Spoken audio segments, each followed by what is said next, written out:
Ya estamos próximos entonces a arrancar nuestro webinar en esta noche, que es organizado por la Comisión de Auditoría Forense y Antifraude del Instituto de Contadores. Denos un minuto, que estamos procediendo a darle ingreso a las demás personas que comienzan a ingresar a la plataforma para iniciar. Entonces, creo que ya estamos listos.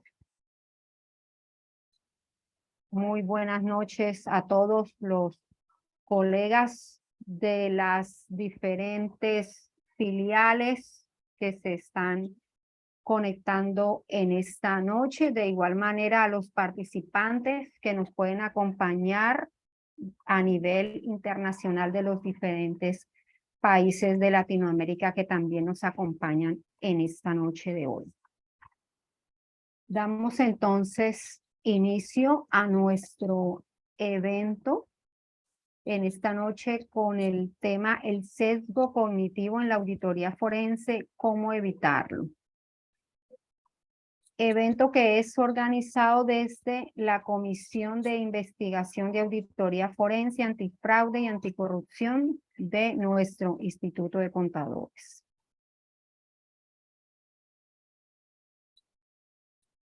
Extendemos un cordial saludo y saludamos a la mesa principal que nos acompaña en esta noche de hoy, presidida por el licenciado Luis Olivo como presidente. De igual manera nos acompaña el licenciado Pedro Arnaud como vicepresidente, el licenciado José Manuel Tejeda como secretario. De igual manera, saludamos a la licenciada Fanny Ciprián, tesorera, al licenciado Jesús Mejía, vocal, presidente regional norte, y al licenciado Samuel Hernández, vocal, presidente regional sur.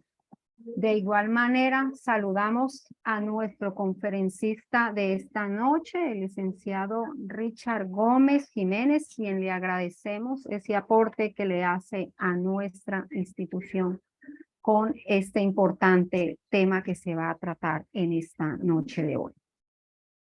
Seguidamente le damos las palabras de apertura al licenciado Luis Olivo como presidente de la institución. Adelante, presidente. Muchas gracias, Yasmin. Buenas noches para todos.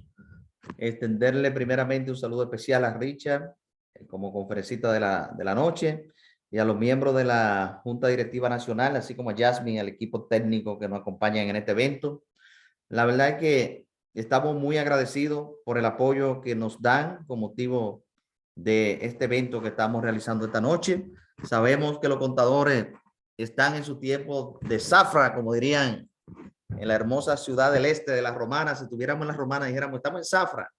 Quiere decir que estamos en la temporada fuerte, pero aún así, tanto Richard, que sé que está por la ciudad de Santiago atendiendo unos compromisos por ahí, como cada uno de los contadores que están aquí presentes hoy, saca un tiempecito de su apretada agenda para participar en este evento. Eso habla muy bien del deseo, tanto de lo que aportan como de lo que reciben, de cada día más a través de esta familia que somos en el Instituto de Contadores, pues estar al día sobre los temas de interés.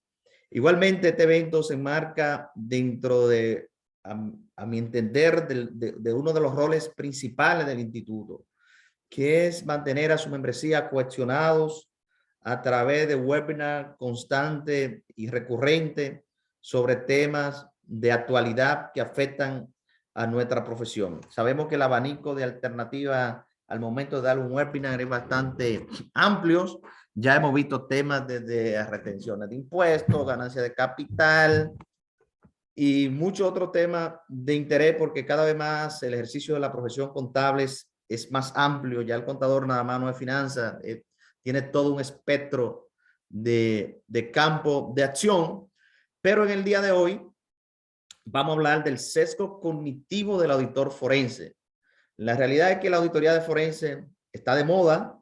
Cada día que usted se levanta, de alguna forma usted ve un campo de acción o una oportunidad para un especialista en auditoría forense. Desde leer el periódico y empieza a hablar de corrupción, de desviación, de licitación, de rendición de cuentas, que requiere cada vez más la sociedad, de transparencias, que son los temas que están en la paleta pública. Detrás de cada cosa, cada titular de eso, hay campo de acción para un auditor forense que esté debidamente calificado. Aquí en la República Dominicana, a pesar de que la práctica forense no es tan madura como en otros países, porque hay que admitir que empezamos un poco tarde con estos programas de capacitaciones y con la práctica en sí de auditoría forense, la verdad es que hemos ido escalando. Fíjense que hoy vamos a hablar del sesgo cognitivo en la auditoría forense. Ya eso luce a un nivel más avanzado, no es el nivel básico, como por ejemplo la prueba en la auditoría forense, la documentación de los papeles de trabajo en la auditoría forense, los modelos de los informes de auditoría forense, el uso de la auditoría forense en los procesos judiciales. Ya estamos hablando de algo un poco más sofisticado, y nuestro gran amigo Richard, que ya tiene experiencia teórica y práctica en la materia, dijo, bueno, yo como presidente de la Comisión de Auditores Forenses no voy a delegar, yo mismo cojo la tocha y me pongo al frente a predicar con el ejemplo.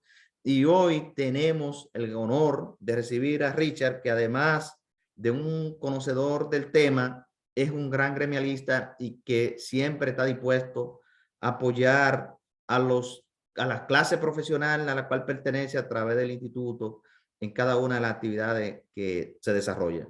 Yo sé que Richard vino muy preparado, porque lo que él no sabía es que Iván López, hermano mío de padre y madre, está aquí en la audiencia. Y entonces Iván conoce el tema, por decirte uno. Aquí yo vi mucha gente que conoce bastante del tema, o sea que esto va a estar bien interesante. Y por lo tanto también vi a Arabeli por ahí, que también es conocedora del tema. Yo lo que lo invito a que prestemos la mayor atención posible, que hagan su pregunta a través del chat, y que aprovechemos este conversatorio, yo diría, y que entre todos lo podamos también enriquecer, dando nuestras opiniones a través de nuestras preguntas y a través del chat, y que al final podamos sacar lo mejor de este momento que estamos juntos aquí. Nuevamente, gracias por estar aquí, y me quedo aquí en la audiencia aprendiendo, porque no soy muy especialista en forense, nada más tengo los conceptos básicos de la auditoría forense. Buenas noches. Muchísimas gracias, presidente, por sus palabras. Como el mismo presidente hacía alusión, esperamos entonces sus preguntas las pueden ir colocando en el chat. De igual manera pueden levantar la mano, que le estaremos habilitando el micrófono si desean al final hacer algún aporte o especificar alguna pregunta que no hayamos entendido. Antes de dejarlos con el expositor, quien es una persona que nos aporta desde su presidencia de la Comisión de Investigación de Auditoría Forense, Antifraude y Anticorrupción del Instituto de Contadores Públicos, le quiero compartir su perfil profesional. El licenciado Richard Gómez Jiménez es contador público autorizado. De igual manera es licenciado en Derecho summa cum laude, con posgrado y maestría en Planeación y Gestión Impositiva. Concentrado asesoría fiscal en INTED. Más de 25 años de experiencia profesional. Actualmente, como les comenté, preside la Comisión Técnica Interamericana de Auditoría Forense y Peritaje Contable de la Asociación Interamericana de Contabilidad AIC, y de igual manera la local del Instituto de Contadores. Certificado como auditor forense y diplomado en auditoría forense aplicada al lavado de activos de la Universidad Autónoma de Santo Domingo. Diplomado en Seguridad Social del Consejo Nacional de la Seguridad Social. De igual manera tiene diplomado en Derecho Procesal Administrativo de la Universidad UAS, diplomado de Derecho Tributario y Procesal Tributario de la Universidad UAS. Estudios especializados en Derecho Impositivo y en Administración Tributaria de UNIDE. De igual manera, tiene otros diplomados en normas internacionales y otros cursos de especialización. Es socio director de la firma de auditores Gómez, Warner y Asociado. De igual manera, es miembro activo del instituto, de igual manera del CONACYT y del Colegio de Abogados. Cuenta con más de 10 años de experiencia académica como certificado docente de las universidades UNFO, UNAPED, Universidad Dominicoamericana y otras universidades del país. De igual manera, ha sido columnista por espacio de más de 5 años de la sección Buzón del Contribuyente del periódico digital El Siglo XXI. Conferencista de algunas universidades como UNAPED, del Instituto de Auditores Internos de la República Dominicana, del Colegio de Contadores Públicos de Amazonas, del Colegio de Decanos y Contadores Públicos del Perú.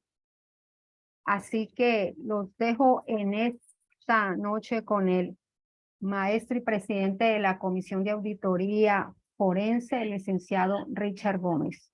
Adelante, licenciado Richard.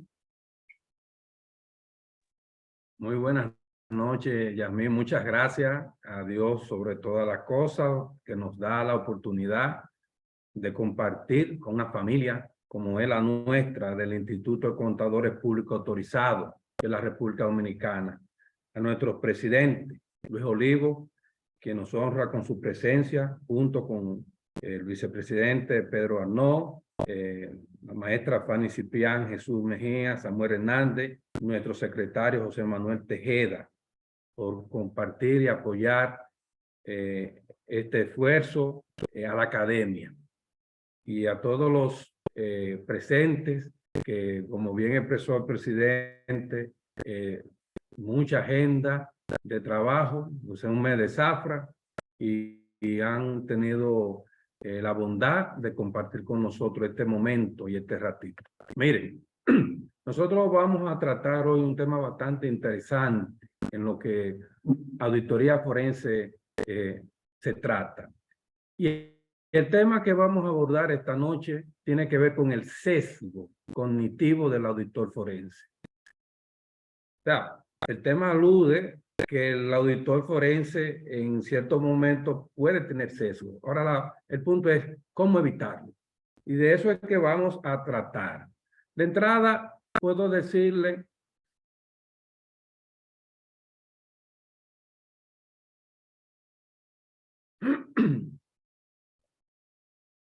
que cuando hablamos de sesgo, el concepto sesgo proviene de sesgar. Es un verbo que hace referencia a torcer o atravesar algo hacia uno de sus lados.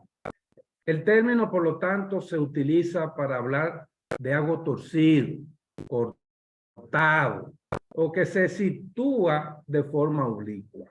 El diccionario de la Real Academia de la Lengua Española lo define como la oblicuidad o el torcimiento de una cosa hacia un lado. Lo de cognitivo alude al efecto psicológico que produce esa desviación en el procesamiento mental que lleva a una distorsión, un juicio inexacto, una interpretación ilógica que suele darse sobre la base de interpretaciones de la información disponible, aunque los datos no sean lógicos o no estén relacionados entre sí. Algunos dirán, entonces, Richard, ¿sesgo o falacia? ¿Alguna diferencia? Bueno, el sesgo es involuntario. Eso es importante que lo tengamos presente. En principio, es involuntario, no es intencional. Son el resultado de falla o ventaja en los humanos que termina creando patrones para anticiparnos a los eventos. En la falacia es muy diferente. Las falacias son utilizadas voluntariamente, intencionalmente, y es producida específicamente por el humano para alterar datos. En el mundo del litigio, abogados penalistas, civilistas, administrativistas y hasta de familia, en procura de presentar defensa de sus representados, muchas veces suelen embestir contra dictamen de auditoría forense y peritaje presentados por contadores públicos autorizados, arguyendo la existencia no de falacia, porque ellos saben muy bien que no, en lo general en la práctica del litigio no se van por ahí, sino que ellos alegan las preconcesiones, las expectativas en el proceso de investigación, que es lo que es conocido como el sesgo cognitivo, que afecta sus resultados, induciendo a error, dicen ellos, en detrimento de su defendido. Miren, y es válida esa preocupación, sobre todo cuando observamos sentencias como la del Tribunal de La Haya de fecha 5 de febrero del 2020. Un caso muy importante, el caso C09-550-982 de jurisdicción de derechos civiles, en el que el Tribunal Europeo anuló un instrumento legal conocido con el nombre de Sistema de Indicación de Riesgo, SIR, utilizado este sistema de auditoría forense preventiva para combatir el fraude en áreas de la seguridad social e impuestos. Resulta que ese estado de los Países Bajos, con sede en La Haya, primero justificó ante el tribunal la legalidad otorgada por el legislador a este instrumento forense preventivo, toda vez que ellos decían que el fraude en el área de la seguridad social y el golfea, que son beneficios que reciben las personas de escasos recursos, era significativo, al punto de que estimó en un momento este estado en el tribunal, sin certeza alguna, de que el fraude andaba por los 153 millones de euros, constituyendo tal situación para el Estado en el tribunal una prueba de interés público que motivó la creación del indicado instrumento, conocido como indicadores de riesgo SIR, con el firme propósito de mitigar y prevenir los riesgos antes indicados. En ese sentido, el Estado continúa argumentando, porque de eso es que se trata en los tribunales, de argumentación, y ellos argumentan la validez ante el tribunal y hacen una cronología justificativa, explicando que para el año 2003 las entidades del gobierno habían firmado un convenio de colaboración para equipos de intervención con estructuras en dos niveles. La primera estructura, por un lado, era una estructura denominada Comité Directivo Nacional de Equipo de Investigación, y esta está representada por el Ministerio de Asuntos Sociales y Empleo y compuesta por varios órganos del Estado, como la Dirección de Impuestos Internos, la Dirección de Aduana, los Servicios de Migración y Naturalización y los bancos de prevención social. En el segundo nivel, ellos lo denominaron Proyectos Regionales de Desarrollo por Plataforma Antifraude. Así lo establece la sentencia. ¿Qué pasa?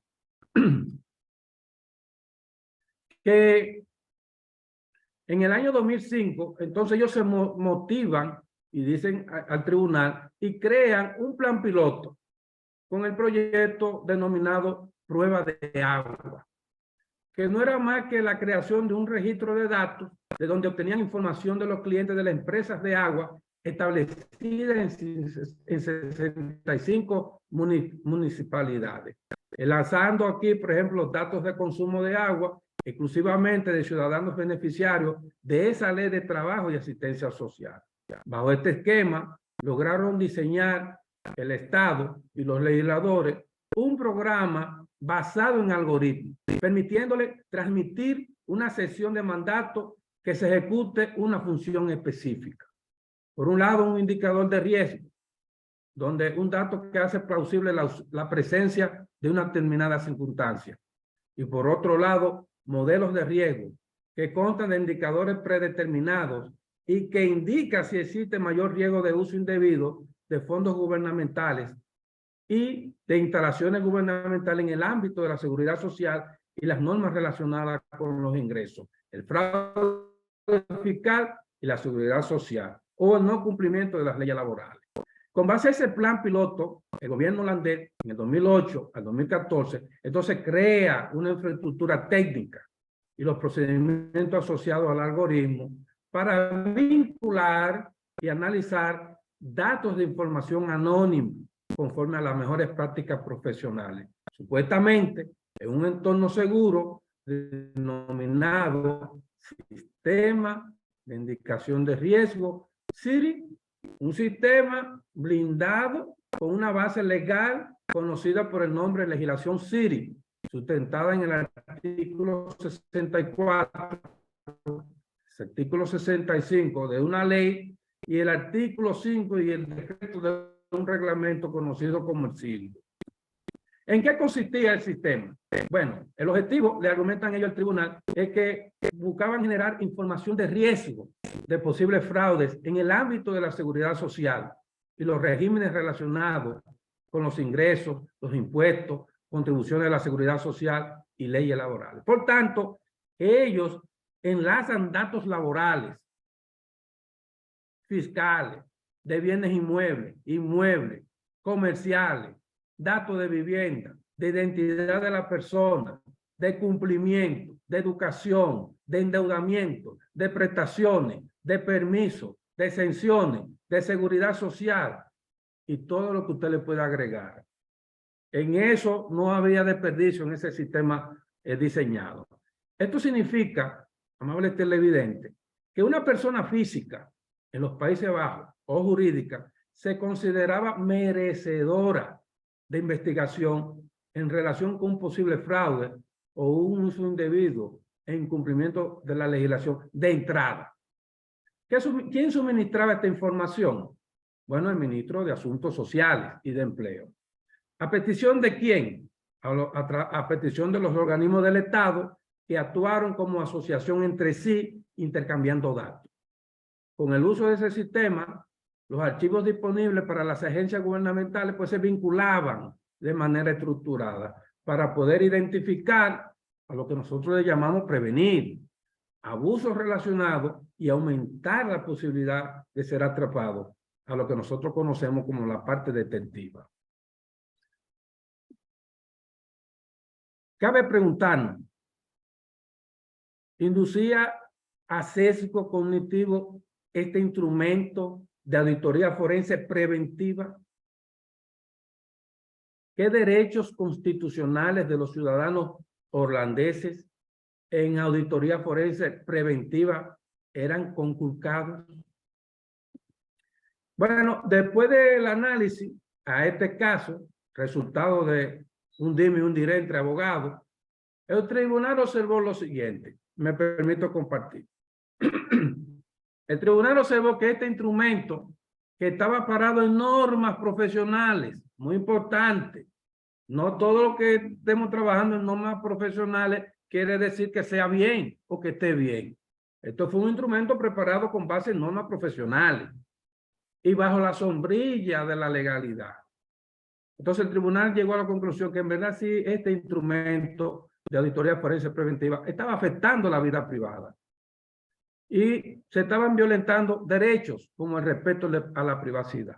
Este respeto a la privacidad es un derecho fundamental protegido en el derecho internacional, específicamente el artículo 8 del Convenio de los Derechos Humanos. Es un derecho protegido por el Pacto Internacional de los Derechos Civiles y Políticos, en su artículo 17, y vinculante para todo el tribunal, incluyendo el europeo.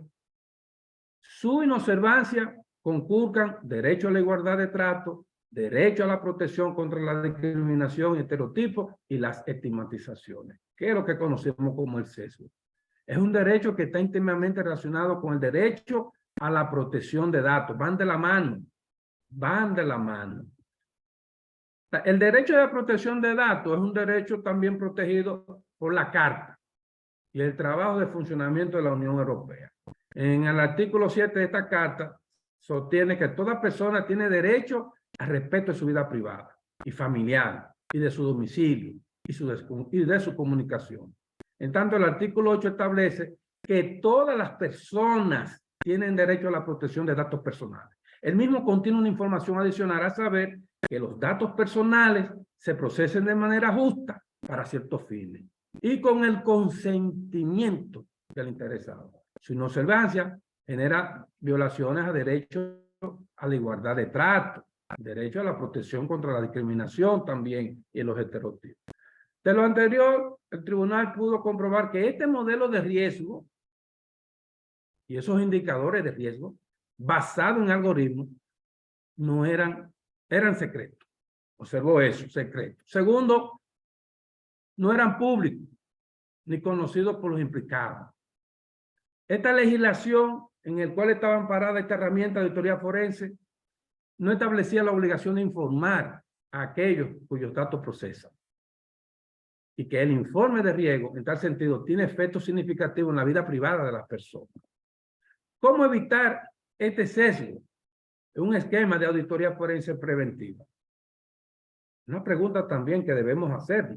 Bueno, el tribunal nos dice, mire, la legislación debe contener garantía suficiente, situación que no se estaba dando en ese caso. Garantía suficiente y necesaria en una sociedad democrática.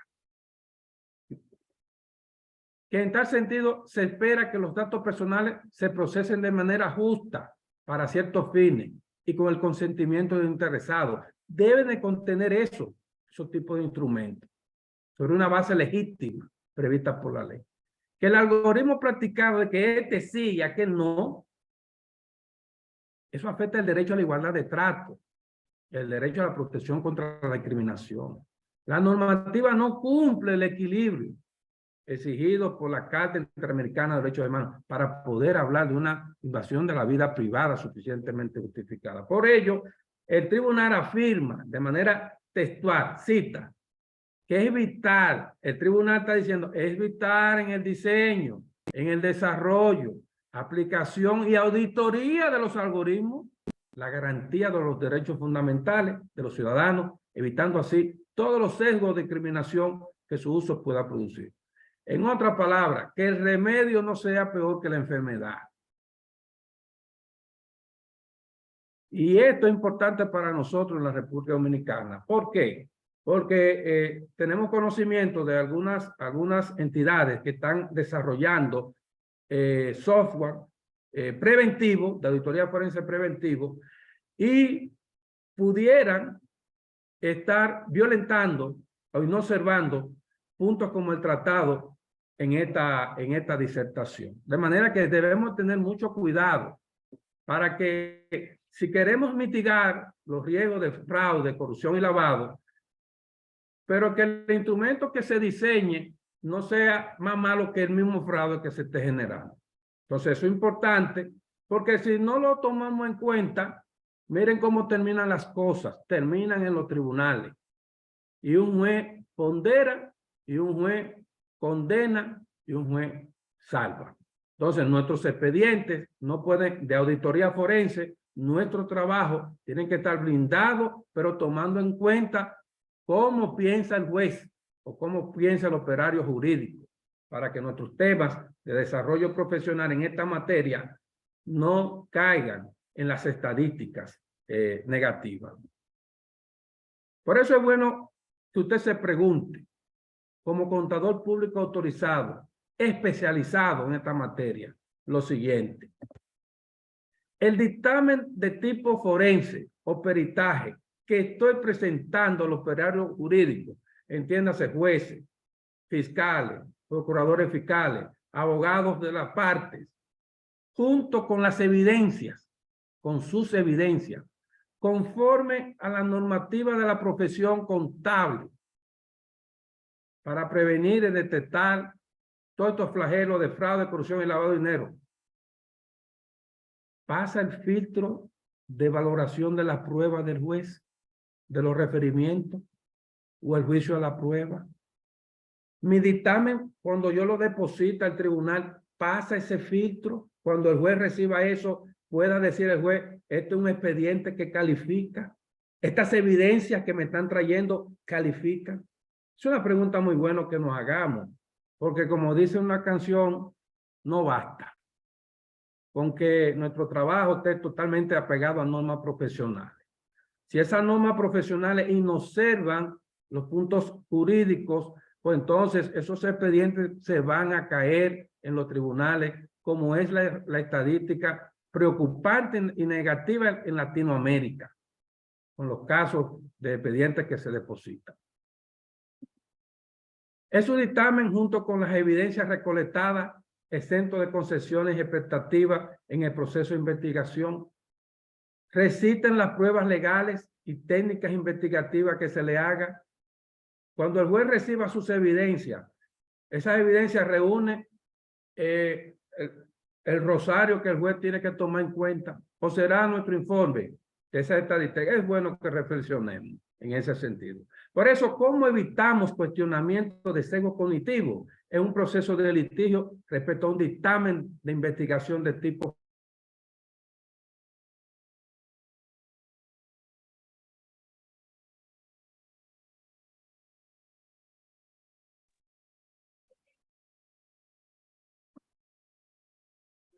El micrófono, Richard.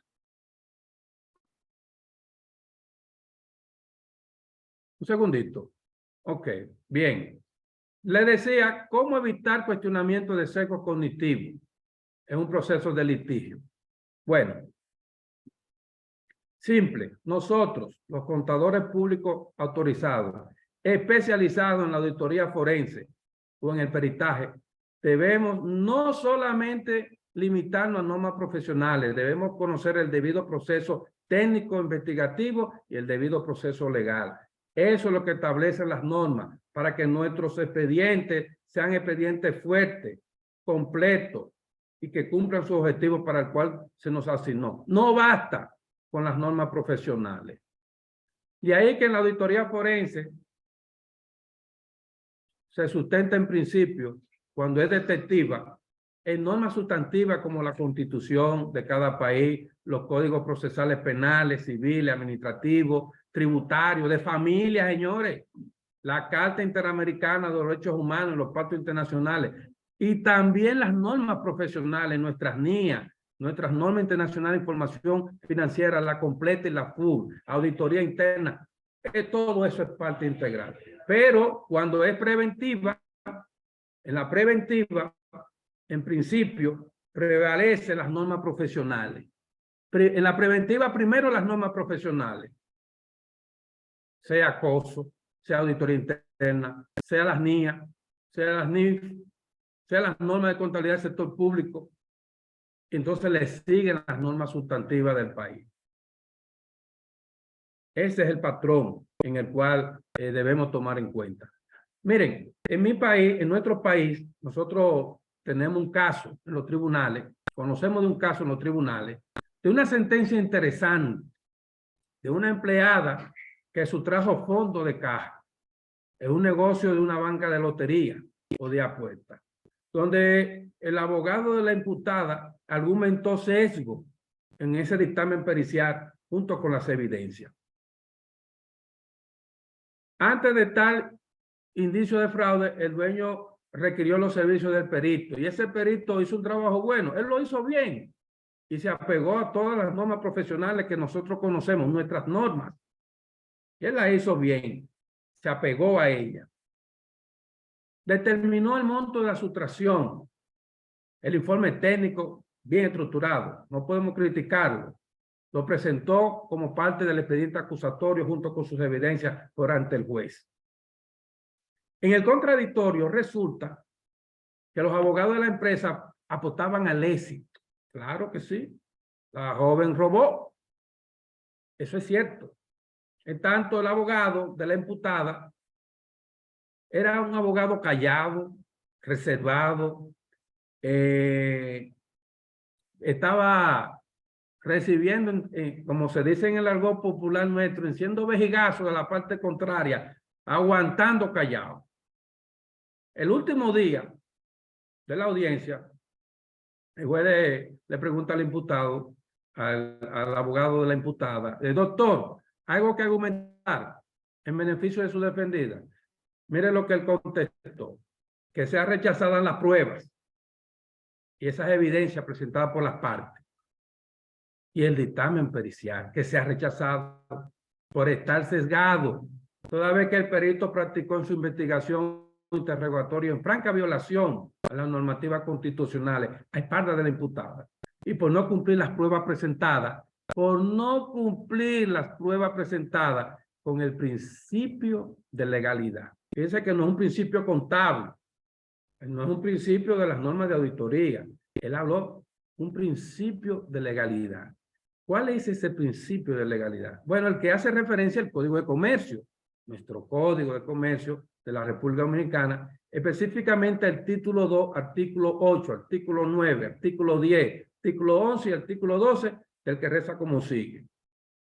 Ese artículo dice, el libro diario y el libro de inventario serán foliados, rubricados y visados una vez al año, únicamente por la Cámara de Comercio y Producción, en la forma ordinaria y sin perjuicio del impuesto.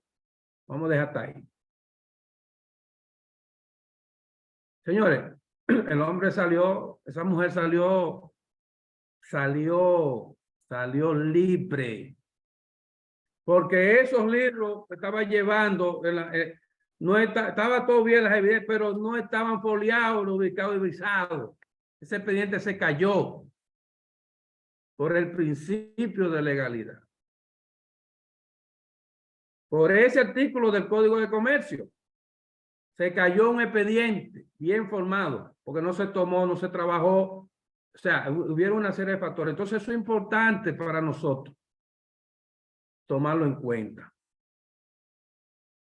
Por consiguiente, en este caso, el sesgo cognitivo del auditor forense es evitado cuando la investigación practicada es en presencia del investigado.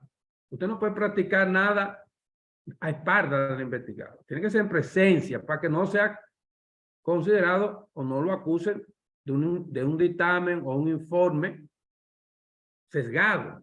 Salvaguardando, ¿por qué? Porque hay que salvaguardar el debido proceso de quien se está acusando a la luz de la normativa constitucional. Imagínense un proceso de investigación inicial en la Fiscalía. Aquí en la República Dominicana son cuatro de los procesos, pero yo le estoy poniendo uno en términos generales: denuncia, querella o el rumor público. Muchas veces suele darse que todo empieza, que el fiscal solicita al gremio una terna de perito o de forense, y entonces el perito y el forense empiezan a trabajar en fase secreta con el fiscal en fase secreta. Ahora el fiscal de repente, después que entrevista a las partes, se pronuncia con una admisibilidad de la querella, amparada en un dictamen pericial, donde el perito solo trabajó en una fase secreta con una de las partes de los sujetos procesales, el fiscal, sin la participación del investigado. Hay que tener mucho cuidado con esto, señores, porque esto también puede hacer que más para arriba el expediente suyo, su dictamen, su informe, se caiga por un tiempo de sesgo. De esta forma asegura que su dictamen pericial no solamente resiste, señores, ser sometido a las pruebas legales, sino que también sus evidencias están exentas de preconcesiones. Eso es lo que procura el juez de los referimientos o el juez de fase intermedia, cuando se lleva a cabo un juicio a la prueba. En el juicio a la prueba, que es un juicio que no es el juicio al imputado, sino que a la prueba se le hace un juicio. ¿Sí? A esas evidencias que usted busca, cuando se le contrata, a eso se le hace una prueba, se le hace un juicio a la prueba. La prueba para el juez da certeza acerca de la verdad o la falsedad de un hecho. No basta, señores, con tener la razón ni derecho. Hay que demostrar lo que se plantea. No basta con alegar, hay que probar. Las pruebas son medios que se ponen a disposición de los jueces para demostrar la verdad material. La verdad material es un principio jurídico de todo ordenamiento jurídico que rigen cada sociedad. Las pruebas tienen una finalidad: convencer al jugador de la legalidad, legitimidad, razón y veracidad de las pretensiones de quien la aporta. Con esta actuación se critica las aspiraciones de la contraparte. De hecho, es importante que como auditores forenses veamos las evidencias obtenidas con valor probatorio, como ve el juez a la prueba. Una cosa es evidencia y otra cosa es prueba. Las evidencias son pruebas no procesales. Entiéndase, no son pruebas hasta tanto el juez le haga un juicio y la considere como tal, entonces la bautiza con el nombre de prueba. En tal sentido es importante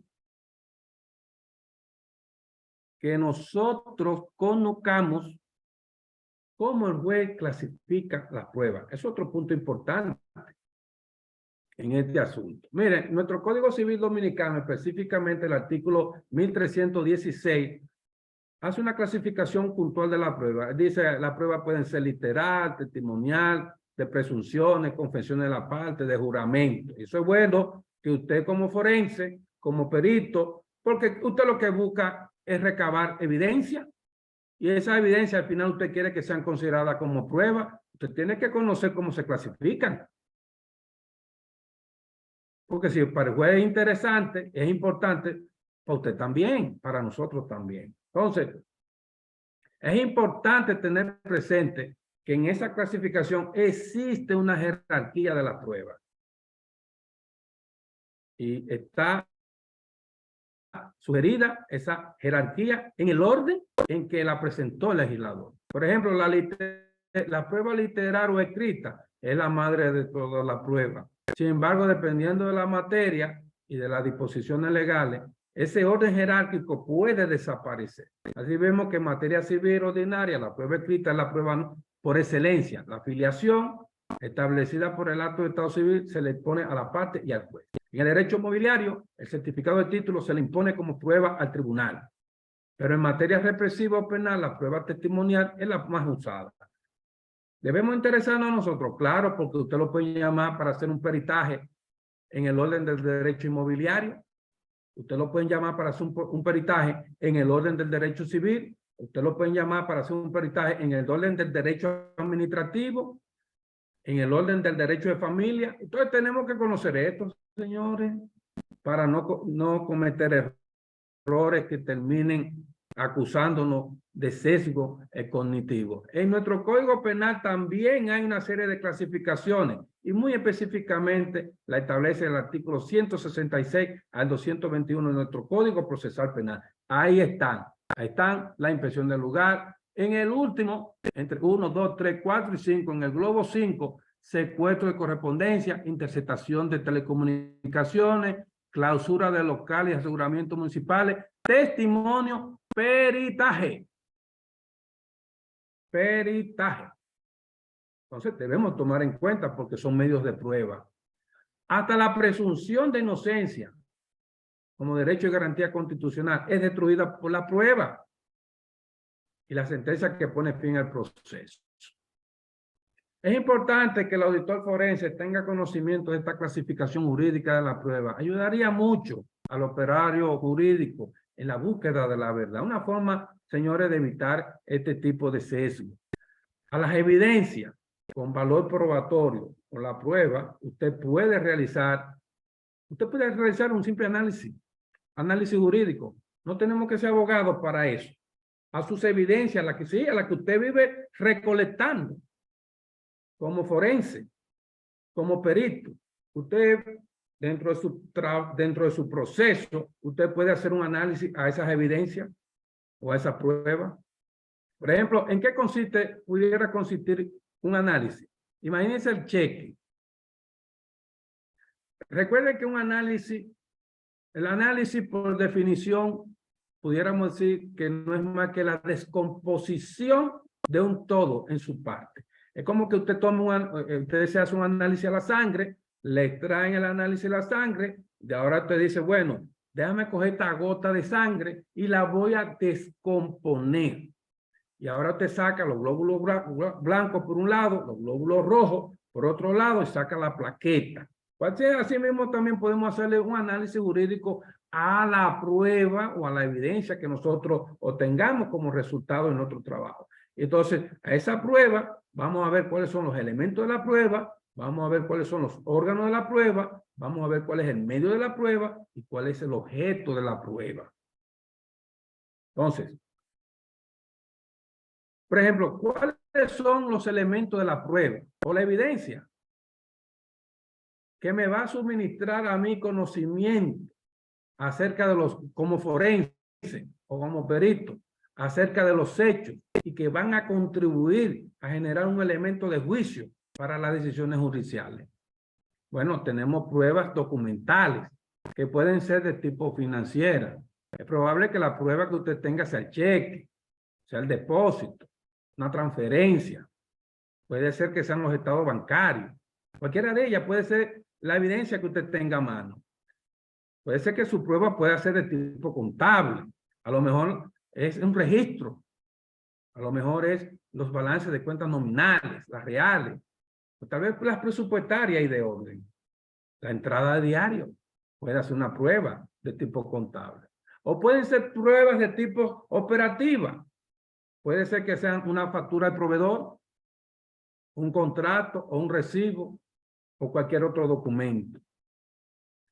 Entonces, cuando usted sabe, si mi prueba fue el cheque, entonces la segunda pregunta que yo me hago en mi análisis es, ¿cuál es el órgano de la prueba? Entiéndase, ¿cómo llegó este cheque?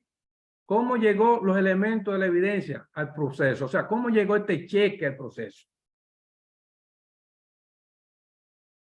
Si es el cheque, ¿cómo llegó este cheque aquí? Eso es lo que se va a preguntar un juez. ¿Por qué usted no puede preguntárselo como forense? ¿Lo incorporó el fiscal? ¿Lo incorporó el auditor forense que está analizando? ¿O lo incorporó otra persona? Eso es importante saber cómo llegó ese elemento de prueba. Porque la forma como haya llegado, es muy probable que el juez empiece a determinar si es legal, si es lícita, si es correcta. Y usted, como forense, tiene que tener conocimiento. Porque si no, se le va a caer su expediente. El medio de la prueba, como parte del análisis. Ok, llegó a través del perito que hizo el trabajo forense. La tercera pregunta que se... Entonces, ¿cuál es el medio de la prueba?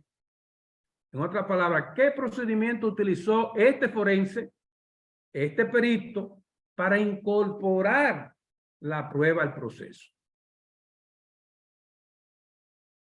Pues haya usado el dictamen pericial, a través del dictamen pericial lo está incorporando. Puede ser que se logró a través de un allanamiento, a través de un registro o a través de la cadena de custodia. Entonces es importante. Y por último, en el análisis de la prueba se preguntará, ¿y los objetos de la prueba? O sea, ¿sobre qué recae el daño? Usted tiene que preguntarse eso también. ¿Sobre qué recae el daño? ¿Sobre el cheque? No, el daño no recae sobre el cheque. Ojo con eso. El daño recae sobre el monto del cheque. Entonces debemos codificar las informaciones para que podamos ser efectivos en nuestra presentación de dictamen o informe, que no es lo mismo. Entonces, cuando usted hace el análisis, después que usted hace ese análisis a la prueba, que ya usted sabe cuáles son los elementos, el órgano, los medios de la prueba, el objeto de la prueba. Entonces, ¿qué busca el juez? Señores, el juez lo que busca es que la prueba deje de ser presunta. Entonces, por eso, él dice, ok, me trajiste este cheque, déjame ahora, para evitar que eso, ya que esto no sea presunto, déjame yo pasarlo por este filtro, ahora este cheque.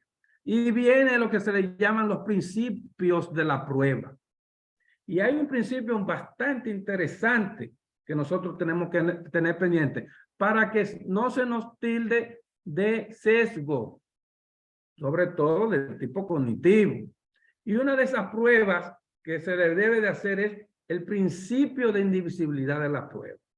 Ese principio es muy importante. Eso es lo que va a hacer el juez con su dictamen, cuando usted se lo lleva. Eso es lo que va a hacer el juez cuando usted le lleve las evidencias.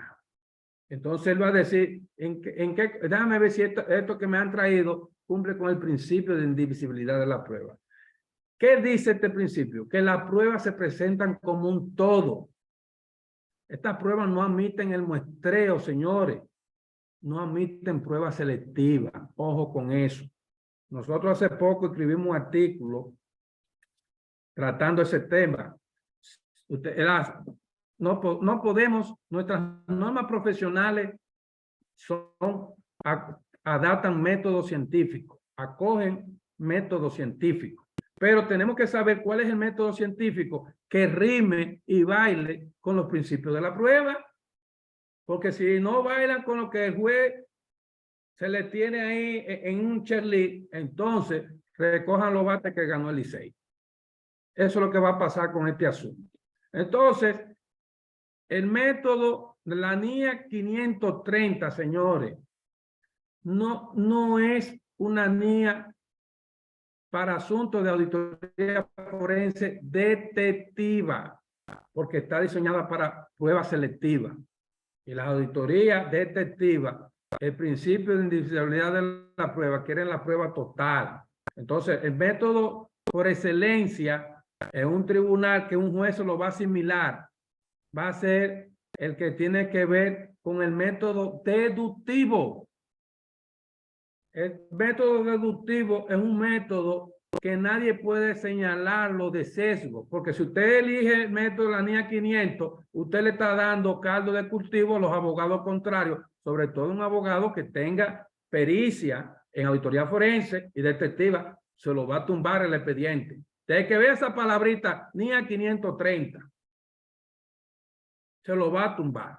Entonces, ¿qué es lo que procede? Bueno, el método deductivo. ¿En qué consiste? Este es un método que establece que las investigaciones deben de partir de lo general a lo particular. Si su problema está en las conciliaciones bancarias, usted va a tomar las 12 conciliaciones bancarias de enero a diciembre y va a empezar. Y es muy probable que en el proceso de investigación que usted va haciendo, se tope que el lío esté en el mes de marzo. Y el juez lo va a asimilar. Va a decir, no, este método es consono con el principio de indivisibilidad de la prueba.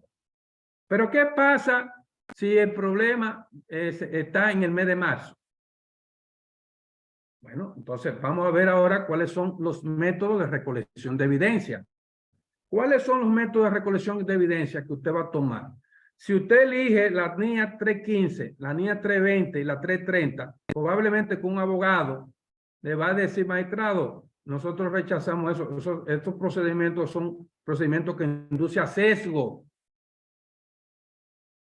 Porque es que la NIA, como la NIA 315, 320 y 330, tampoco están diseñadas.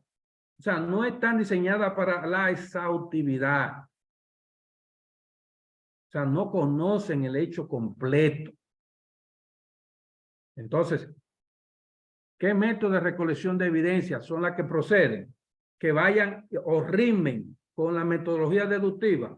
Está la entrevista como método. O sea, no es lo mismo la entrevista como método que la entrevista como técnica. Son cosas diferentes. La de método como método va a rimar conforme a la metodología deductiva. Y también está otro método que es el método de registros especiales.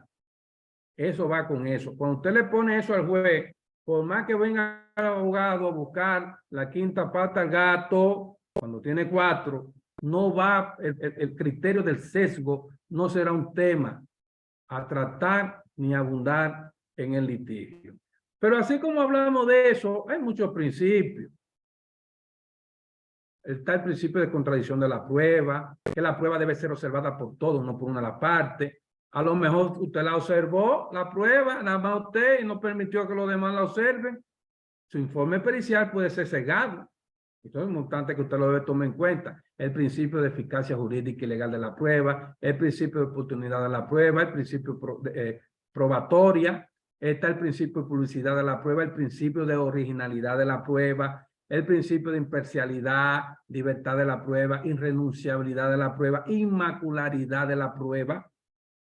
Ah, usted encontró que su evidencia, el cheque, tiene una alteración y ahora usted lo está presentando así. Pues mire, le van a decir que ahí hay un sesgo también. Porque usted tiene ¿qué calidad usted tiene como auditor forense o perito para estar presentando evidencia con tachadura? ¿Usted quiere evitar que no tenga contenido de sesgo? Bueno, pues entonces mire, si usted identificó esa evidencia, ¿por qué usted no busca y contrata un grafólogo o un documentólogo y que le dé un informe sobre ese hallazgo, esa evidencia?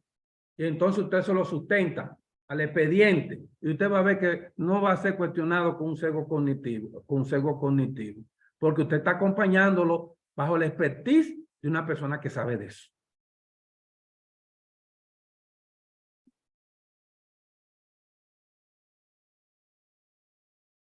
Necesidad de la prueba, interés público de la función privada, preclusión de la prueba. Señores, hay muchas cosas que tenemos que tomar en cuenta para que no olvidemos que compete al juez de referimiento hacer el juicio de la prueba. O sea, valorar cada uno de los elementos de la prueba, incluyendo el dictamen pericial, conforme a las reglas de la lógica, los elementos científicos y la máxima de experiencia. Eso lo dice nuestro Código Procesal Penal, señores. No nos lo estamos inventando, explicando las razones por las cuales se le otorga determinado valor, con base a la apreciación conjunta y armónica de toda la prueba. Él se asegura, si él lo hace, ¿por qué usted no? Él se asegura que la prueba sea legal, que sea pertinente, que sea útil, si esa prueba tiene relación con el hecho, si su origen está claramente establecido. Eso lo busca el juez. ¿Por qué usted no lo debe buscar en sus evidencias?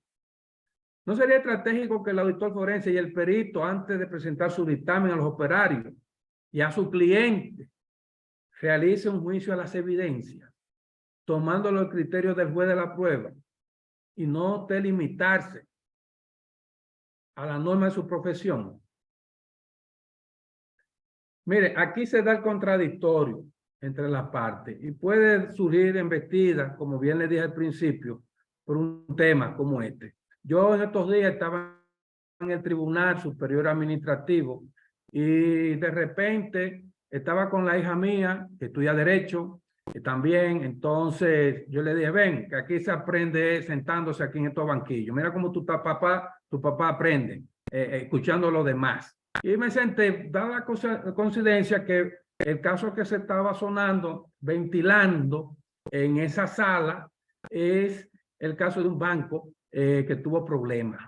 Entonces, resulta que los abogados del banco que tuvo problemas, que se cerró, le argumentaron al juez que ese dictamen de ese forense, de ese perito, yo no lo llamo forense, de ese perito, ese era un dictamen sesgado.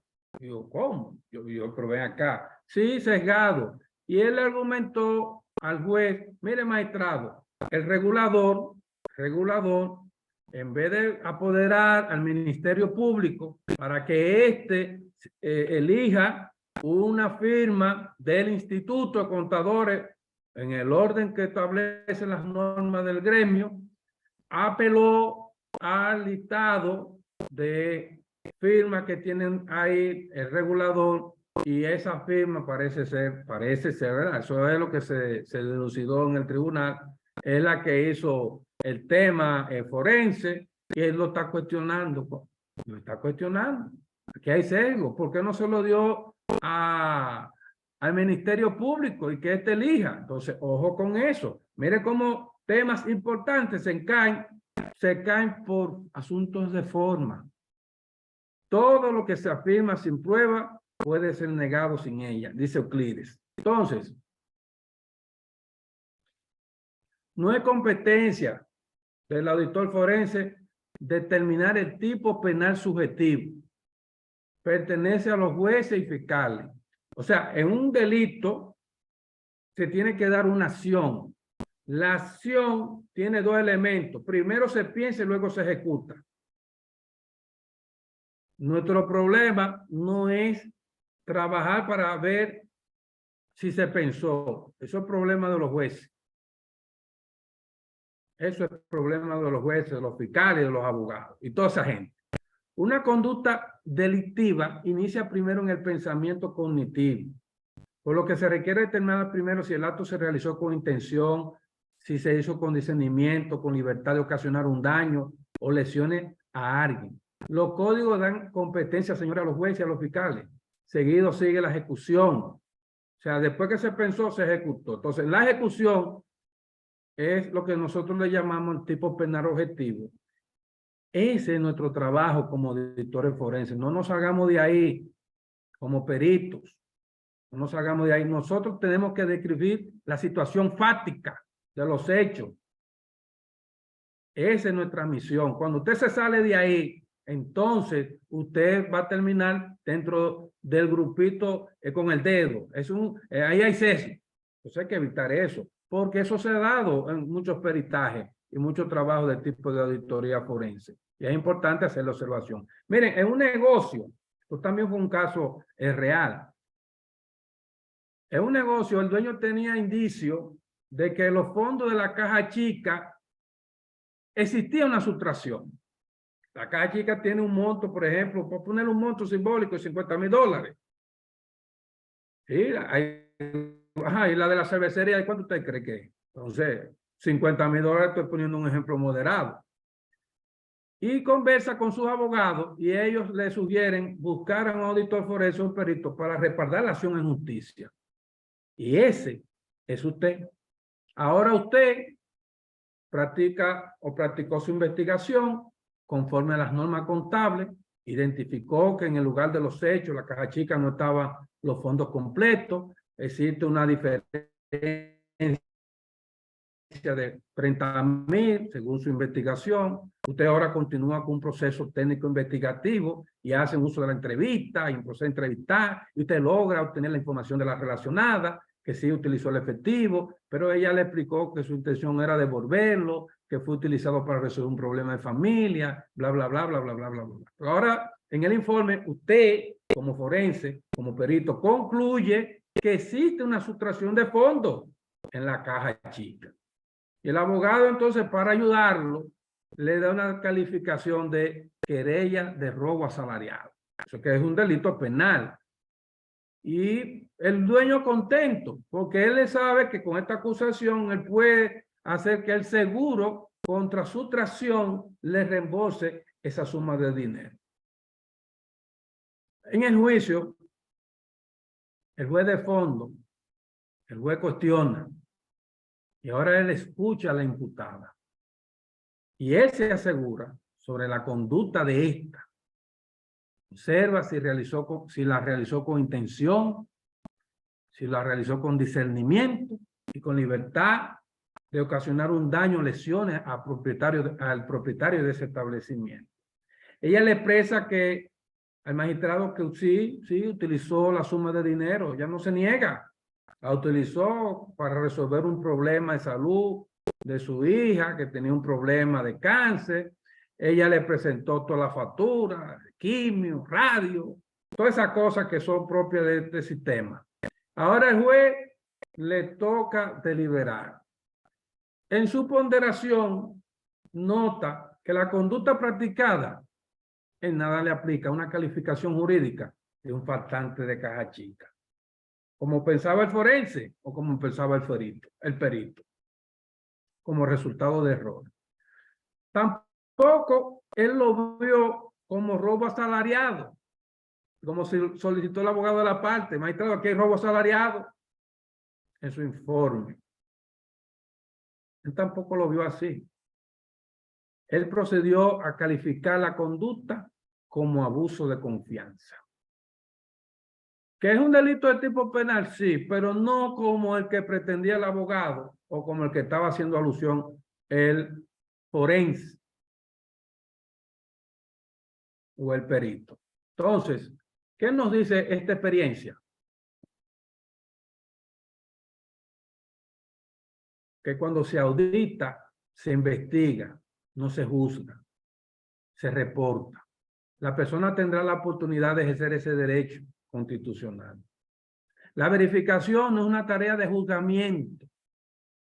El resultado de esa tarea de verificación que hace el auditor no es una decisión de la aplicación de una consecuencia jurídica. Las valoraciones son conclusiones personales a las que llega a partir de los hechos y medios de prueba, y eso es competencia del juez. Tengámoslo presente. Es nuestra responsabilidad describir la situación fáctica de los hechos, a lo que se le llama el tipo penal objetivo, conforme a la teoría del delito, que es una nueva figura que está apareciendo ahora dentro de la auditoría forense y el peritaje. No se puede hablar de auditoría forense ni de peritaje sin que se tenga conceptualización de la teoría del delito. Porque a raíz del dominio de la teoría del delito, que ustedes saben que hay presupuesto penal, dogmática penal, nexo causal, de ahí se van a desprender las preguntas que el fiscal va a hacer y usted va a desarrollar las técnicas de investigación para dar respuesta a eso que el fiscal requiere. La teoría del delito considera los presupuestos penales. Eso es muy importante. Y debemos estar cónsonos en esa línea. No se debe confundir el confirmar un contenido fáctico con las valoraciones. Ojo. Confirmar un contenido fáctico con las valoraciones. Por ejemplo, si se dijera, causó un perjuicio patrimonial, se da una valoración, no una exposición fáctica. Si se dijera, produjo un documento no auténtico, no es una posición fáctica, es una valoración. No se debe utilizar términos como se apropió o sustrajo, pues son valoraciones. Describir situaciones fácticas es hablar de lo vinculado, relacionado al hecho, al indicio. Tener presente, las valoraciones son conclusiones personales a las que se llega a partir de los hechos y medios de prueba, y eso no es competencia nuestra. Ojo con eso. Otro punto y por último, a tratar es la cadena de custodia. Aquí también se habla mucho de sesgo y tenemos que tener muy pendiente la cadena de custodia. Miren, la cadena de custodia es una secuencia de actos llevados a cabo por perito. O sea que usted tiene que tomar en cuenta eso, como forense también. Agentes del Ministerio Público o el juez en algunos países, mediante el cual los instrumentos del delito, las cosas objeto como otras evidencias relacionadas, son asegurados, trasladados, analizados y almacenados para evitar que se pierdan, se destruyan, se alteren y así perder la validez como medio de prueba. Es la forma de garantizar que las pruebas son las mismas recolectadas, acreditando su identidad y estado original. Y en ella existe uno de los principios que la regulan, etapas y elementos dentro del que estamos como forense y peritos obligados a manejar. Por ejemplo, de acuerdo a la Fiscalía General de Perú, la cadena de custodia, haciendo un derecho comparado, es el procedimiento que garantiza la individualización, seguridad y preservación de los elementos materiales y evidencias recolectadas de acuerdo a su naturaleza o incorporación. Por ejemplo, imagínense que usted va a hacer una auditoría forense. En una auditoría forense se va a evaluar una base de datos. Usted va a evaluar una base de datos. Una base de datos puede ser un software de contabilidad, un programa de contabilidad del cliente. ¿Qué es lo primero que usted debe de tomar en cuenta como un auditor forense? Imagínese que usted arranca y empieza y dice, dame este reporte del sistema, genérame este reporte, este movimiento de esta cuenta, genérame este reporte, genérame esta información. Imagínese que sea así. ¿Qué es la cadena de custodia? ¿Qué dice? ¿Qué es lo primero que se debe tomar en cuenta?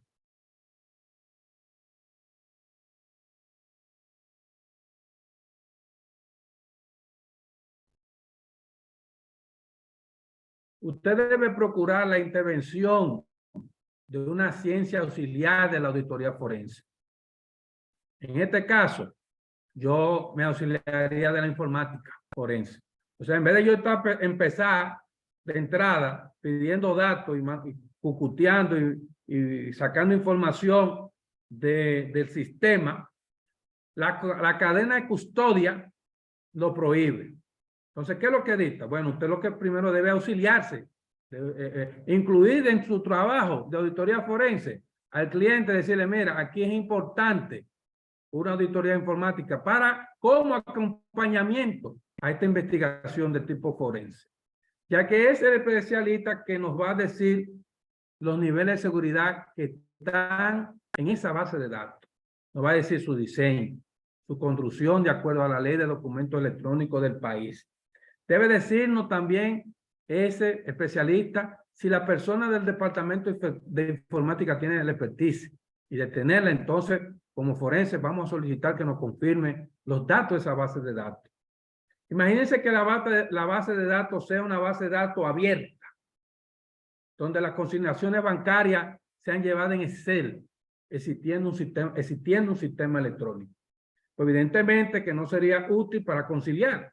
Y esto genera un tipo de sesgo, porque si yo me veo en un sistema, que hay un sistema, entonces están conciliando por fuera, y yo soy abogado contrario, y me voy a dar, óigame, le voy a dar por ahí es que me voy para tumbar ese expediente. Entonces, o le puedo decir al forense, ¿en qué usted se basó para sacar este reporte? Y me diga, yo soy auditor forense, y yo soy perito. Sí, pero usted es un experto en informática forense. No, entonces aquí hay sesgo, hay traba. Eso hay que evitarlo. Hay un protocolo de cadena de valores, de cadena de custodia.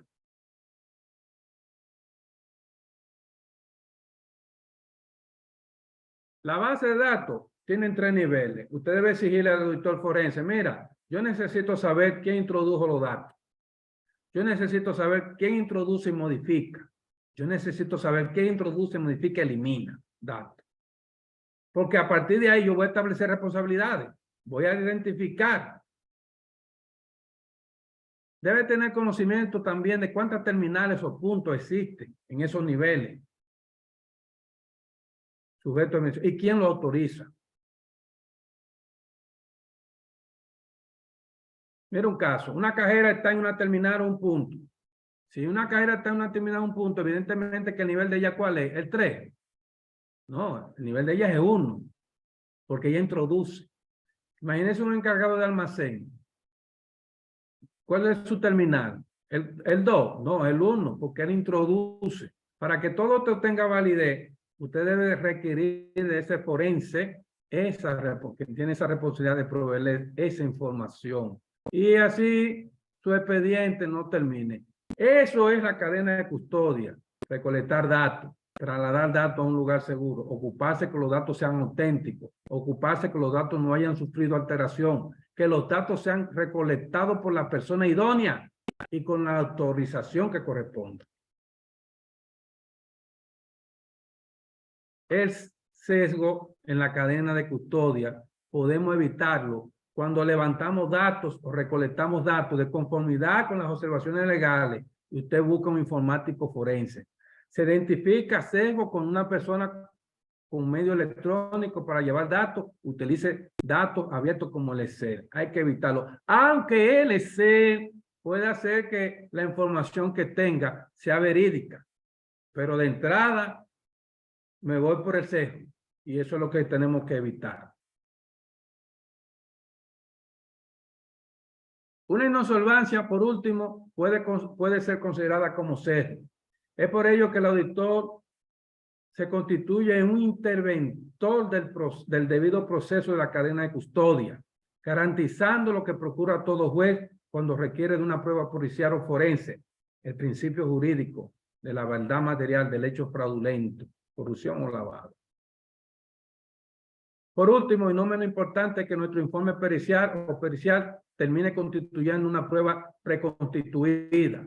A diferencia de la prueba anticipada, las pruebas preconstituidas es una prueba documental que existe antes de la apertura del proceso judicial y que está a disposición del juez. Es otro tema que pudiéramos más adelante dilucidar. Algunos dirán en conclusión que los jueces solo ven lo que le cuenta el fiscal o el procurador y que los demás son maniobras o pruebas exculpatorias de dudosa procedencia. Desde el siglo XV, la diosa de la justicia, como muchos le llaman, ha sido a menudo representada con los ojos vendados. La venda en los ojos representa la fe en que a veces la justicia debe ser más subjetiva dependiendo del caso. El forense, al igual que el perito, debemos hacer nuestra parte. Hasta aquí. Gracias por su atención. Muy bien, licenciado Richard. Muchísimas gracias por los aportes que nos ha hecho en esta noche de hoy con este tema tan importante en la auditoría forense, el sesgo cognitivo. Vamos entonces ahora a la sección de preguntas. Tenemos aquí en el chat la siguiente pregunta. ¿Es cierto que una persona que no sea auditor forense certificado no puede llevar una investigación de fraude en una institución? Y si un auditor interno identifica un fraude, pero no tiene certificación en auditoría forense, ¿cómo debe proceder? Muy bien, es una pregunta interesante. Lo primero es que debe tener la acreditación y luego la expertise. Es una combinación de dos cosas. Puede ser que usted tenga la acreditación, pero no tenga la expertise. Entonces, sería una irresponsabilidad nuestra asumir casos donde casos que depende de nuestro trabajo, la libertad de una persona o no. Entonces, si usted tiene la expertise y tiene la certificación, es lo correcto, es lo sano.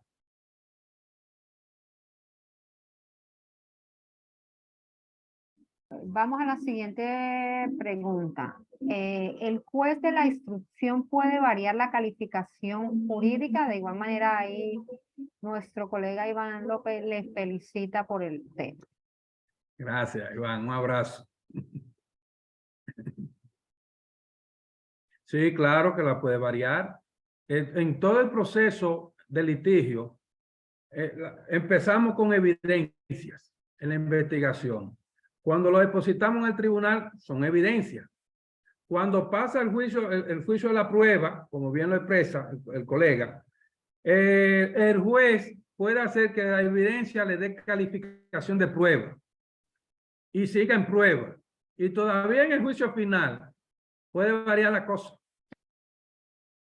sea que eso es un proceso.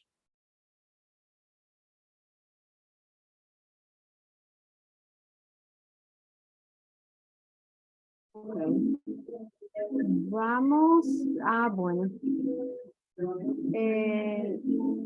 Aquí bueno, puede haber una mala interpretación. Aquí dice, una afirmación, en un mundo de tecnología, el foliado de libros, ¿qué procedimiento se debe usar? Muy bueno. Mire, la realidad es que en Dominican People tenemos esa ley. Tenemos esa ley que está vigente, nos guste o no. Entonces, lo más prudente, ese caso que le mencioné, no le puedo dar sentencia, no le puedo dar datos puntuales porque por asunto de confidencialidad, que debo de resguardar esa información, pero cualquier abogado puede irse por ahí. Lo más idóneo, si usted lleva un sistema de contabilidad y de controles, que hay mecanismos en cámara, a personarse en Cámara de Comercio y preguntar cuál es el debido proceso para cumplir con esa normativa. En Cámara de Comercio le pueden dar esos datos.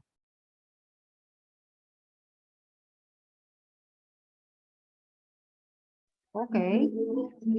No sé si alguien más de nuestro selecto público en esta noche tenga alguna pregunta, puede levantar la mano, le podemos habilitar el micrófono con mucho gusto o si tiene algún aporte.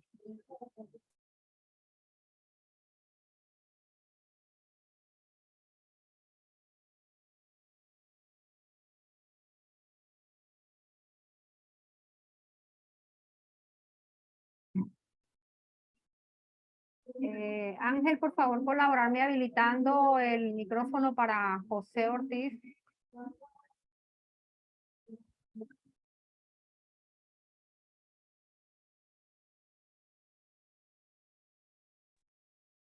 Sí, buenas noches, colega, todos.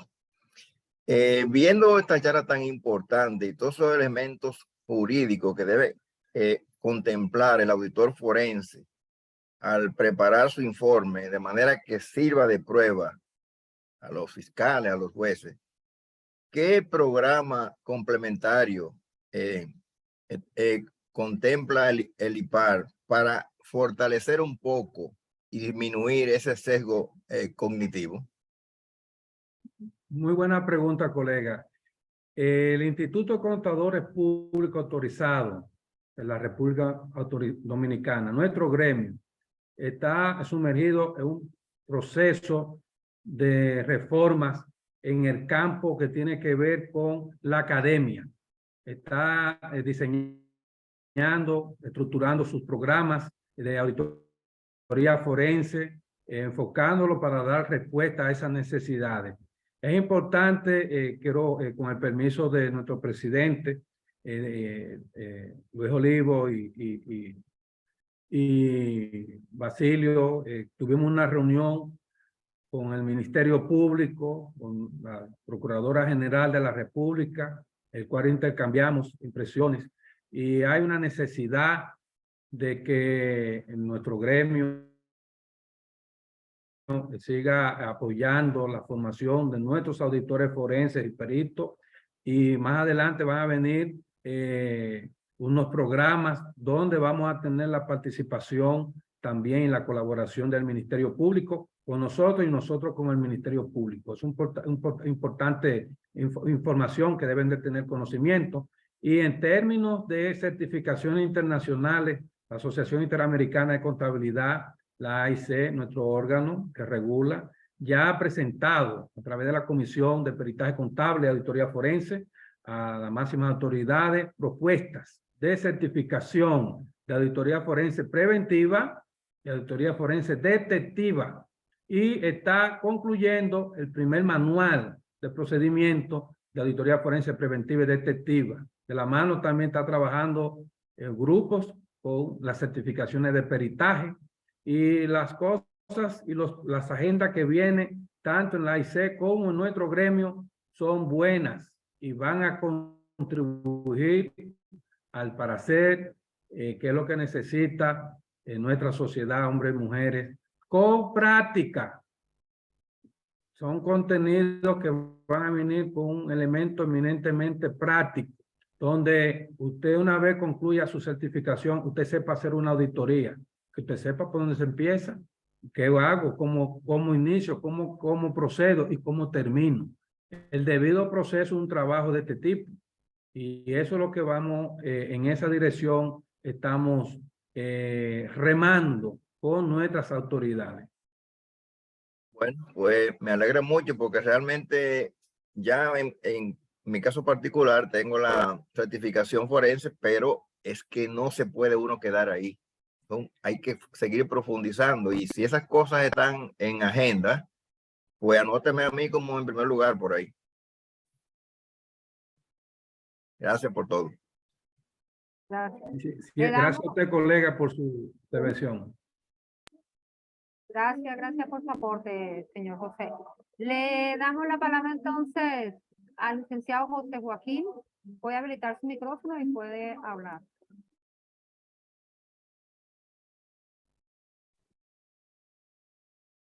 Muy buenas noches. Interesante el tema y muy buena la exposición del colega. Ahorita se preguntó sobre si la auditoría forense podía usarla un profesional que no fuera auditor forense. Entonces, la respuesta que dio el expositor fue de que lo correcto y lo ético es que si a un profesional de la contabilidad lo buscan para ese trabajo, pues si no tiene la acreditación, lo ideal es que no tome ese encargo. Ahora bien, en el marco de esa respuesta, por lo general, en una firma de contadores, la firma no es la que tiene la acreditación, sino vamos a suponer que la tiene el socio director o alguno de los demás socios. En ese caso, el socio que tiene la acreditación puede aceptar el encargo y auxiliarse del personal que tiene la firma para la realización del trabajo de campo asistido por él.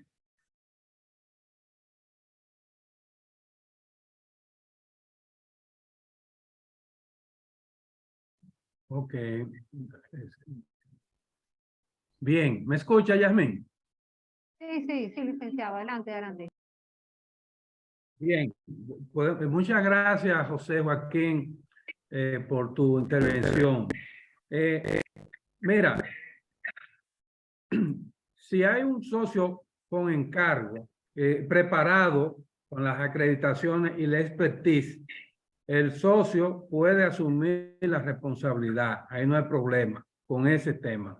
Ahora, ¿por qué es importante el que exista la credibilidad y la experiencia?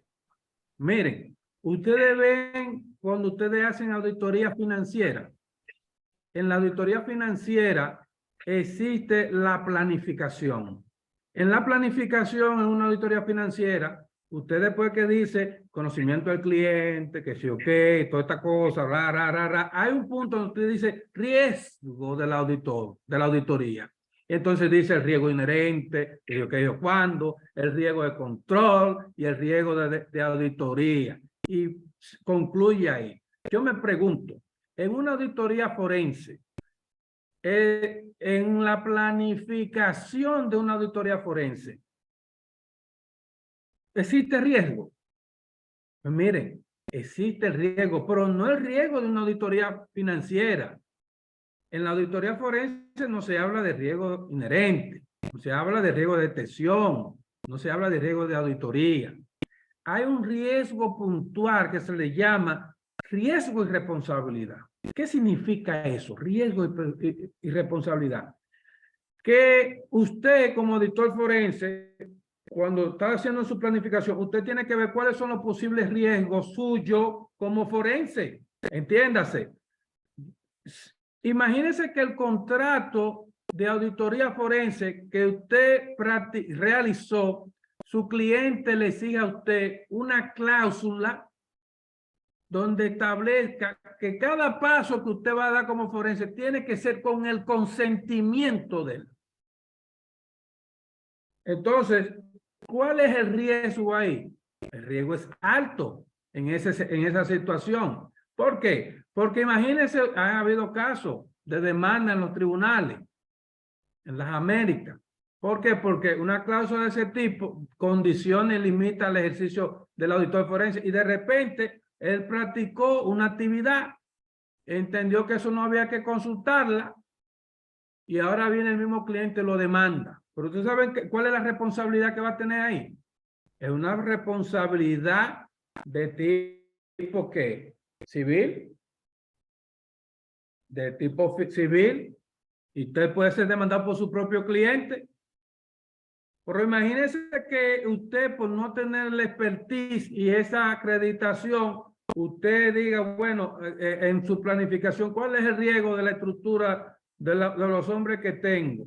Y hay uno que usted le delega una función y en vez de hacer en vez de hacer una entrevista, hace un interrogatorio, como si él cree que es un fiscal. Entonces, eso genera una responsabilidad ¿de qué tipo? De tipo penal. Entonces es importante que cuando usted suma un encargo de ese tipo, usted esté cloro, como dicen algo nuestro, esté cloro, y sepa que en materia forense hay un solo riesgo y responsabilidad. No hay de que riesgo de auditoría, riesgo de detención, un solo riesgo, y en esa dirección va. Entonces, por esa línea es importante no solamente la acreditación, también el expertise, la experiencia en el ejercicio.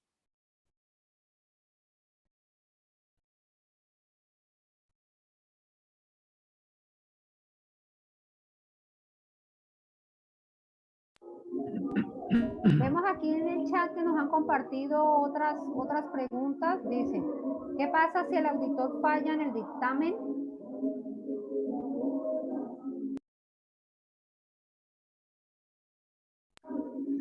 Bueno, si cuando hablamos de dictamen, estamos hablando de un trabajo de investigación que está en manos ya de los fiscales y los jueces. A eso es lo que le llamamos dictamen. Cuando hablamos de informe de auditoría, el informe de auditoría no es un dictamen. El informe de auditoría alude a trabajo de auditoría forense preventiva, que son informes que concluyen en la mesa de los escritorios de la alta gerencia. Entonces, si hay una falla, usted tiene en su riesgo y responsabilidad, usted tiene que asegurarse de eso. ¿Falla de qué tipo? Entonces, si falla una falla, usted puede correr riesgo de ser demandado. Lo que le va a tocar a usted es una demanda penal o civil si usted no sabe manejarse. Nosotros en estas materias tenemos que estar ni muy cerca del sol porque nos enfría, ni muy lejos. Tenemos que estar así, ahí, manejándonos entre el filo de la línea.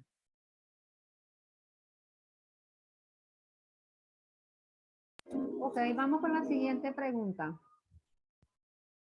Si una auditoría financiera encontramos un fraude, ¿cómo es? Me escucho, Yasmín. ¿Me escucha? ¿Me escucha? Ahora sí. ¿Me escucha? Ahora sí. Dice, si una auditoría financiera encontramos un fraude, ¿cómo es nuestra responsabilidad y qué debemos hacer en ese caso? Dice una canción, depende. ¿De qué depende?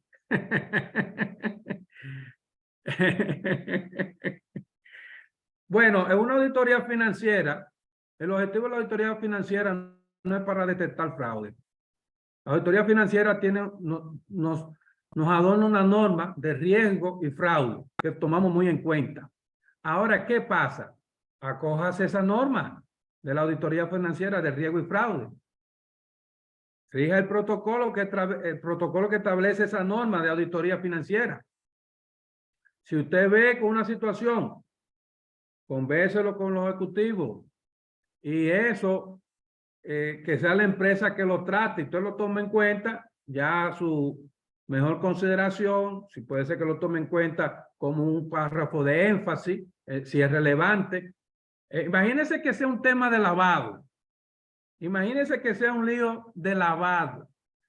Y se ha hablado mucho de que el contador público no es sujeto de lavado. Y en principio no somos sujetos financieros obligados. Pero resulta que si como resultado del trabajo que estamos haciendo nos topamos con una situación de ese tipo, entonces esa situación nos obliga a ser sujeto obligado. No olviden cuando dice en la ley de lavado, la famosa coletilla. ¿Cuál es la coletilla que dice la ley de lavado? A sabienda. A sabienda. A sabienda. Ese a sabienda, si usted no le da un protocolo como es, usted lo van a jalar para el expediente. Ah, no, que yo soy el auditor financiero y que yo hice una auditoría financiera, que eso no es mi responsabilidad, a sabiendo usted tenía conocimiento. Entonces, una situación como esa, bueno, lo lógico es que usted lo reporte para que debe reportar esa situación. Eso lo haría yo.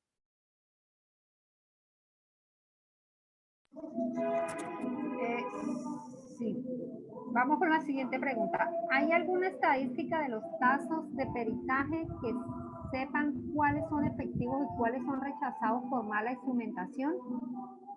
Esa pregunta se la hice a la doctora Jenny Berenice Reynoso en el mes de diciembre y me puede corroborar nuestro presidente. Ellos no tienen hasta ahora un registro en ese sentido, pero las opiniones que tienen de nuestros trabajos periciales y forenses no son de todo agradables, y de ahí es que viene esa alianza estratégica con el organismo de persecución, como el Ministerio Público y la Procuraduría General. Hay otros países que sí tienen estadísticas. Yo le puedo hablar de Perú. Un colega mío, nos sociabilizábamos, y él me dice que él sacó 125 sentencias del Tribunal de la Suprema Corte de Justicia del Perú.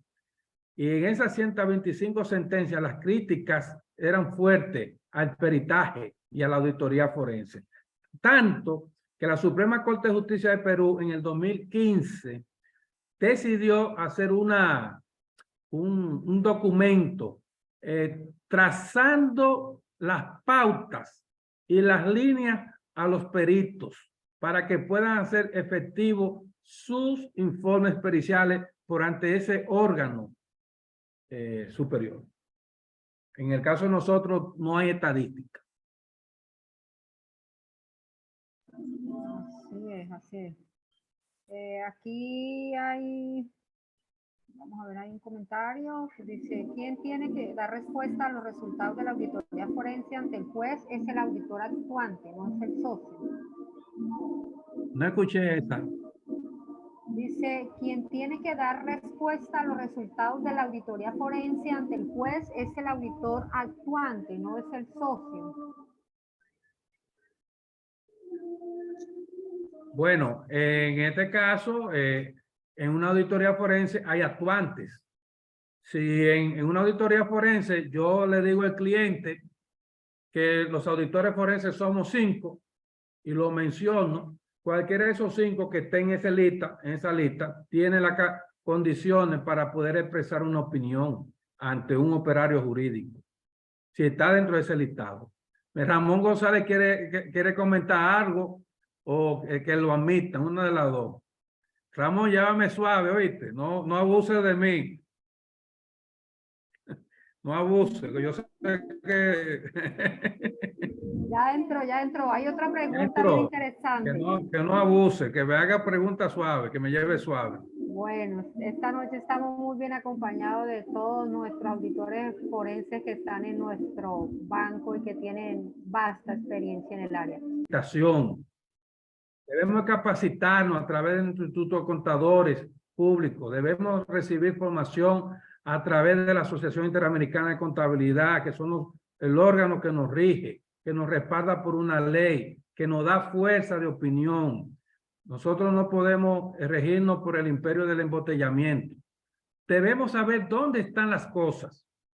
Y cuando surja, por ejemplo, una auditoría forense, en materia de robo asalariado, no siempre será el mismo procedimiento que usted va a practicar, pero usted tiene que saber cuáles son los insumos que están a su alrededor para usted saber cuál es el que le conviene en función al objeto de la investigación. O sea, que no es, ¿qué es importante? Tenga ahí el Código Procesal Penal, eso es bueno que usted lo sepa, Código Procesal Civil, usted tiene que tener el Código Tributario Administrativo. Ahí hay una colega que vivió una experiencia interesante, salió airosa, en un ejercicio de su práctica, muy bien, donde ella siempre se ha desenvuelto en otros escenarios penales, pero un escenario atípico, a ella la nombró un juez. Los jueces fueron los que la nombraron a ella, no fue el cliente, no fue el fiscal, y fue una experiencia agradable. y se topó con que es importante tener en cuenta las normativas sustantivas en el derecho administrativo. También va a ser en lo familiar. También es importante que dominemos las NIA, todas las NIA, las NIF Full, las NIF PYME, que hagamos los diplomados en el Instituto de Contadores, que nos formemos. ¿Por qué? Porque el forense por excelencia es aquel que tiene un conocimiento integral, señores. Y ese conocimiento integral se logra estudiando, investigando, viviendo la propia experiencia, compartiendo con colegas nuestras experiencias y otros colegas sus experiencias, y es lo que enriquece.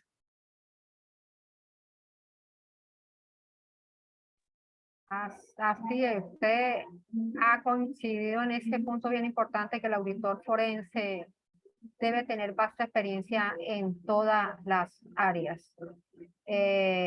Bueno, creo que no tenemos más preguntas. Agradecemos a este auditorio tan selecto que tenemos Esta Reina, esta permítame, noche. Reina, un comentario. Aquí hay una mano levantada, espera que no la estamos viendo, sí. Reina, ven suave con la pregunta. Te Reina, identifiqué hoy.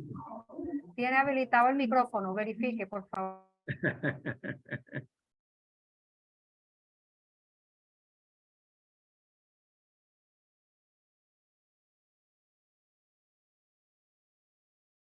Reina, tiene está muteada. Ahora sí. Sí, ahora sí. Buenas. Buenas.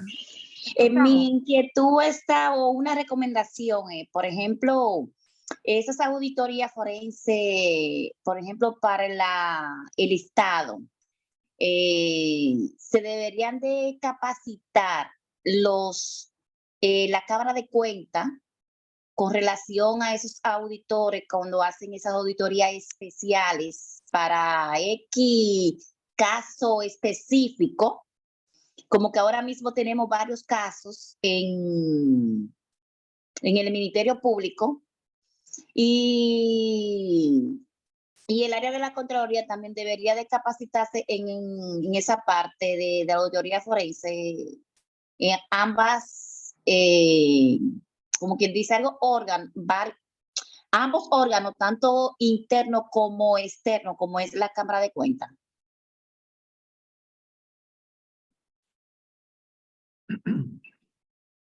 Ok, sí, evidentemente estamos de acuerdo contigo. Nuestros órganos de regulación del Estado, ellos también han visto como una necesidad la formación, han dado pasos, eso tenemos que reconocérselo, no podemos ser mezquinos, y esperamos que esos pasos que ellos den, pues, resultan los efectos positivos, porque los efectos en los tribunales, Por eso mismo lo que dije, se dice que el trabajo fue bueno, o el sí, porque en los tribunales, en los tribunales que se dan los casos de que porque para poder someter es a través de una auditoría. Y la auditoría estoy en la Cámara de Cuentas que tiene que hacerlo en base a los documentos y cómo ellos van a documentar esos informes. Entonces, en base a eso es que sale si se lleva a cabo o pasa a ya un tribunal más superior para que el caso tenga, como quien dice, un nivel de satisfacción para la sociedad, que eso es lo que se espera. Sí, pero se puede caer. Sí, así es, estimada colega, perdóneme, continúe.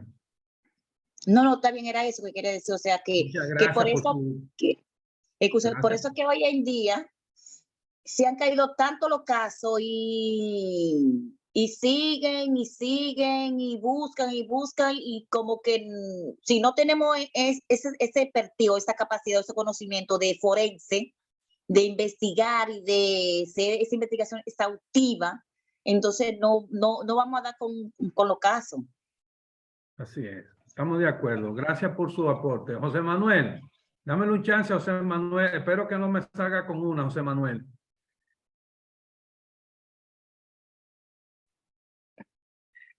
Richard, Buenas noches.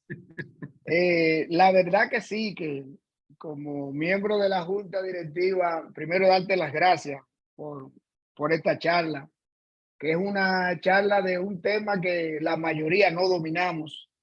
Qué bueno es saber que uno de nosotros, del Instituto de Contadores de nuestro país, y un grupo más que andan contigo, manejan este tema tan complicado, tan de recopilación, de tantas aristas que hay que tener. La verdad que sí. Y escuchando tu charla y aprendiendo, nos damos cuenta que el mundo de la auditoría forense es un mundo aparte, muy complicado, donde cualquier mal paso acaba con todo un castillo de arena que se puede ir construyendo si algo sale mal.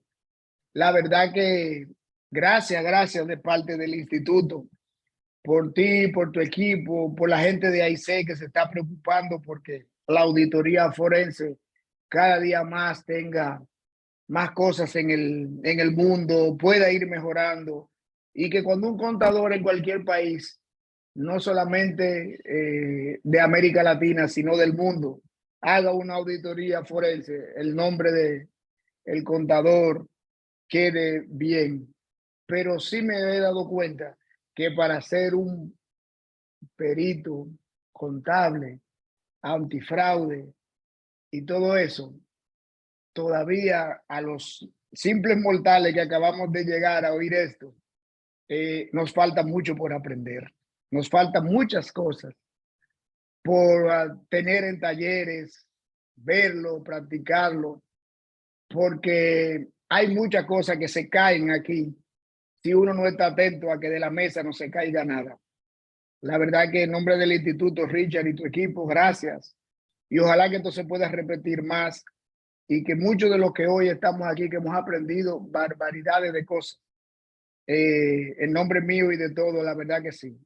Muchas gracias y buenas noches. Gracias, José Manuel. Tu palabra me conmueve porque la... Queremos compartirle en esta noche de hoy un video acerca de nuestros servicios que tenemos justamente de la parte de educación continuada que brindamos. Así que, Ángel, por favor, el video compartir. Gracias.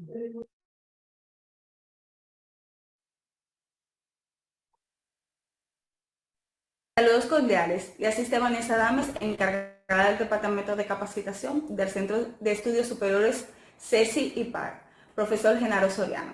El Centro de Estudios es el brazo académico del Instituto de Contadores Autorizados de la República Dominicana, dirigido al desarrollo de programas especializados en distintas áreas para el fortalecimiento de competencias y desarrollo de nuevas habilidades de los contadores, auditores, asesores fiscales, entre otros. Las capacitaciones del CECI-IPAR son diseñadas y actualizadas de forma permanente por expertos nacionales e internacionales.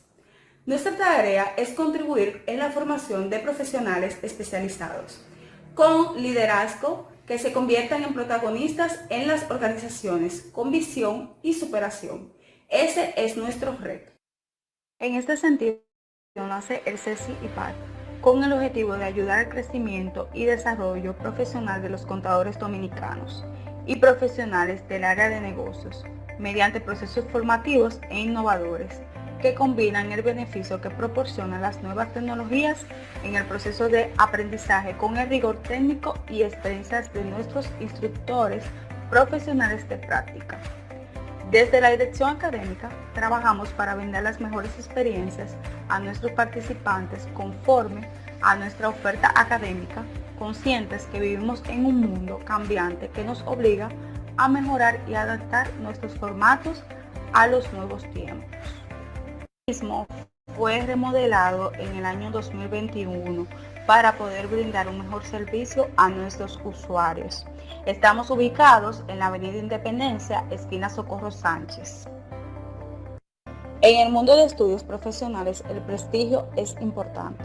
Por esto, el IPAR, a través de su Centro de Estudios Superiores, le ofrece un catálogo de opciones académicas de forma integral. Nuestra tarea es contribuir en la formación de profesionales especializados. Por eso tenemos por mes webinars gratuitos en las diferentes áreas de interés profesional. En el Instituto de Contadores Públicos tenemos lo que son programas de certificación internacional con las siguientes instituciones: Auditur, Instituto Oficiales Cumplimiento, Máster, INCAEU, SICO y Asociación de Especialistas Certificados en Delitos Financieros, entre otros.